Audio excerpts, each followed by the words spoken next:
Bagaimana perspektif agama memandang pengobatan tradisi? Seperti apa perkembangan pengobatan herbal? Apakah pengobatan alternatif yang memakai ramuan herbal itu bisa disebut pengobatan tradisi seperti yang dipraktikkan Daeng Cakdi dan pengobat tradisi yang lain yang termaktub dalam buku Ramuan di Segitiga Wallacea? Bincang buku seri kedua kali ini, Rumah Sarang mengajak Saiful Mujib yang berkhidmat di Gus Durian Pangkep dan juga Komisioner KPU Pangkep untuk mendedahkan pengalaman dan sudut pandang Islam kultural. Sedangkan Zulkifli Sunam, peracik obat herbal di Pangkep yang mendirikan klinik Rumah Sunan, mengisi satu kekosongan yang selama ini luput dijawab ilmu medis tentang apa itu sehat bagi warga. Seperti apa perbincangan buku sesi kedua kali ini? Mari silahkan simak video berikut. Assalamualaikum warahmatullahi wabarakatuh. Waalaikumsalam warahmatullahi wabarakatuh. Jumpa lagi di sesi kedua bincang buku di Ramuan di Segitiga Wallacea, Siasat Pengobatan Warga Selat Makassar, Laut Flores hingga Teluk Cendrawasih.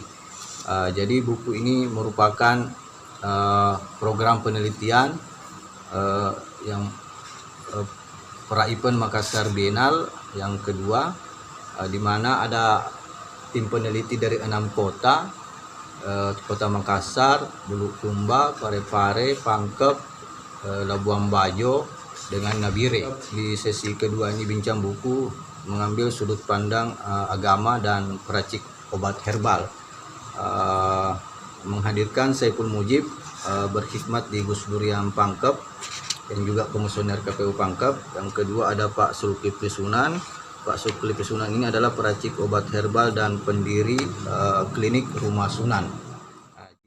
Kali ini kita ingin melihat dari perspektif Pak Sunan dulu mungkin ya, bagaimana sesungguhnya perkembangan obat herbal itu, apakah dia memiliki kaitan erat dengan pengobat Sandro itu. Nah, sedangkan kita tahu Sandro itu kan kebanyakan yang kita teliti itu, atau yang kebanyakan kita tahu, dia hanya diwariskan dari siapa begitu.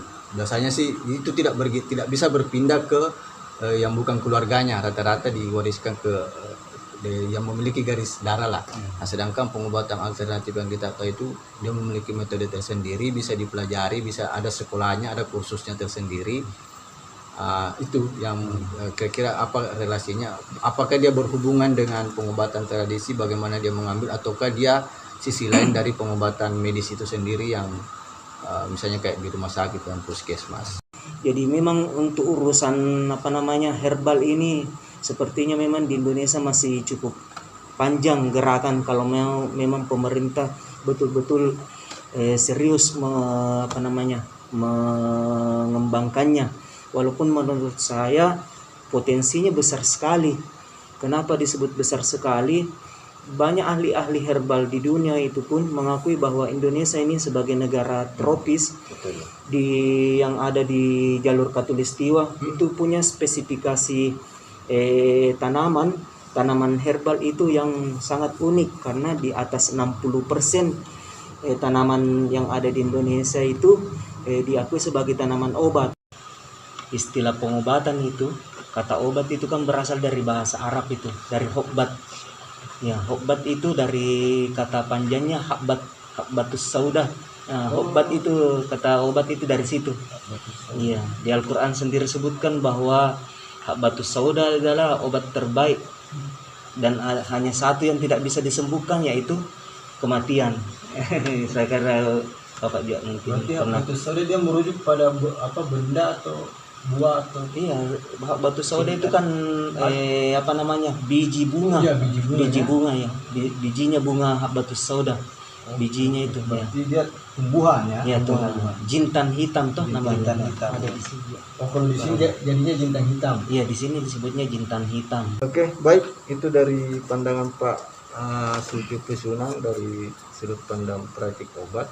Nah, kita beralih ke Pak Saiful Mujib. Saiful Mujib ini kita tahu dia banyak bergelut di wacana keagamaan, utamanya di Durian.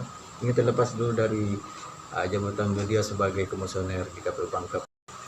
Kalau membaca buku ini kurang lebih ada gambaran bahwa di Sulawesi Selatan dan Selat Makassar ini ya, dan Flores hingga Teluk Cendrawasih, artinya kan ada beberapa wilayah yang diteliti oleh penulis ini, di Pangkep juga diteliti oleh kawan-kawan. Saya kira kurang lebih sama. Jadi orientasinya adalah dari media gitu, media yang digunakan untuk menyembuhkan orang gitu. Jadi ada media dulu gitu, bukan sekedar doa.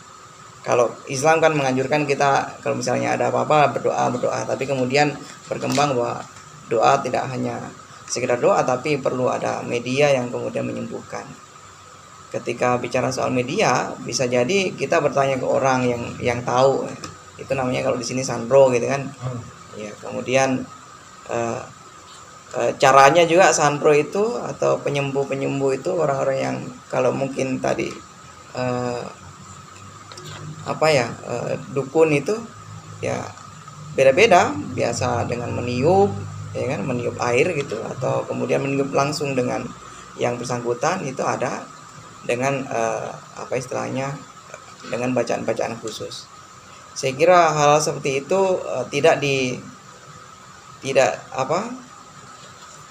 terjadi begitu saja. Itu biasa terjadi turun temurun dari orang yang mungkin pintar, kemudian diwariskan kepada anaknya dan sebagainya.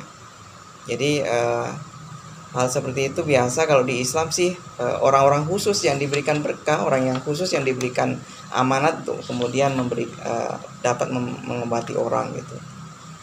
Kalau Al-Quran sendiri kan sebenarnya kalau kita bicara Al-Quran kan ada juga obat-obat di situ yang disebut, kayak misalnya kurma itu jadi obat, minyak zaitun juga obat disebut di Al-Quran, madu banyak disebut, itu obat yang sebetulnya itu media gitu. Saya bilang tadi itu media. Kurma, zaitun, madu itu produk alam gitu ya. Iya, produk alam yang sebetulnya dari dulu Islam mengenal itu, itu menjadi obat gitu. Itu ada di Islam gitu.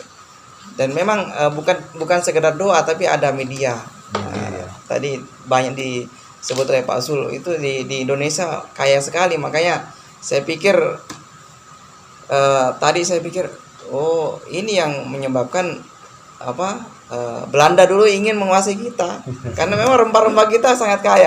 Saya menarik tadi Pak yang kita bilang dari jalur Acaraki. Ini kan Acaraki sebuah komunitas ya. Komunitas pengobat tradisional misalnya Mulang Terhebat.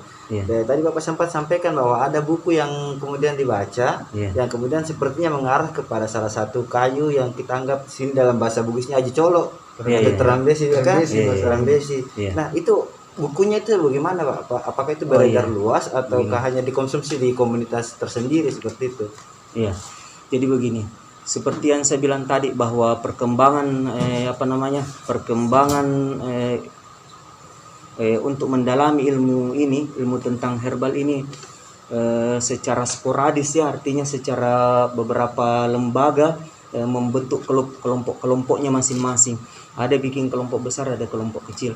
Khusus tentang Acaraki itu kita apa sih Pak? Acaraki sebenarnya gelar untuk orang yang sudah mampu membuat racikan. Bukan komunitas Pak. Bukan komunitas. Komunitasnya namanya UEI, Usada Empiris Indonesia.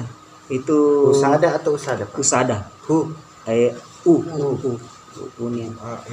UEI. Acara ini gelar untuk para peracik. Iya, para peracik. Setelah tamat kita di UEI itu dapat gelarnya Acaraki. Dan Acaraki itu disebut di kitab kuno Hindu dan kitab kuno Buddha di relief Borobudur itu disebutkan yang relief menunjukkan orang meracik herbal, meracik ramuan-ramuan. Nah, itu gelarnya Acaraki. Baik. Terakhir Pak Mujib, ada perlu disampaikan misalnya kan dulu pengalaman di pesantren gimana tuh dan guru misalnya. Iya, saya soalnya lebih tertarik tadi jadi memang ini kan soal pilihan saya di masyarakat, kemudian kemauan pemerintah mengakomodir ini toh. Jadi saya pikir kalau misalnya tadi kan apakah kemudian pengobatan modern itu terganggu dengan hadirnya model seperti ini, ya saya kira itu tidak ya. Saya pikir ini menjadi pilihan saja. Dengan hadirnya model-model seperti ini kan masyarakat punya banyak pilihan gitu. Dan itu harus diakomodir oleh pemerintah. Dan kemudian betul tadi kalau misalnya bicara soal santro maupun dukun itu kan memang kalau kita lihat dari sudut pandang modern ya pasti tidak higienis gitu. Karena mereka kan berkembang dari orang-orang yang sebetulnya tidak belajar formal. Saya pikir tidak belajar formal, tidak tahu apa yang dibilang bersih ala mungkin WHO dan sebagainya, tidak tahu. Jadi saya pikir bersih ala dirinya, dan kemudian yang membuat mereka sangat istilahnya spesial di tengah-tengah masyarakat karena dari keyakinannya itu, kemudian mungkin aspek lain dari dirinya itu yang kemudian menyembuhkan orang gitu. Tapi saya pikir kalau bicara soal keislaman itu kan sudah ada dari dulu, jadi praktek-praktek seperti itu.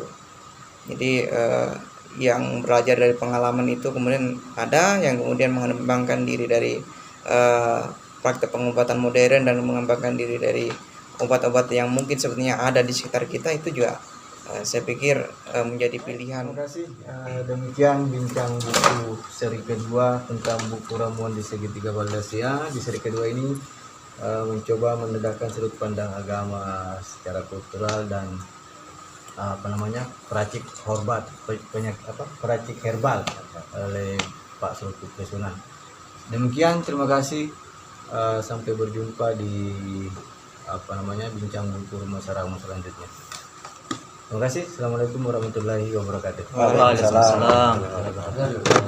Terapi totok meridian sebentar saya demonstrasikan kalau ada yang mau lihat.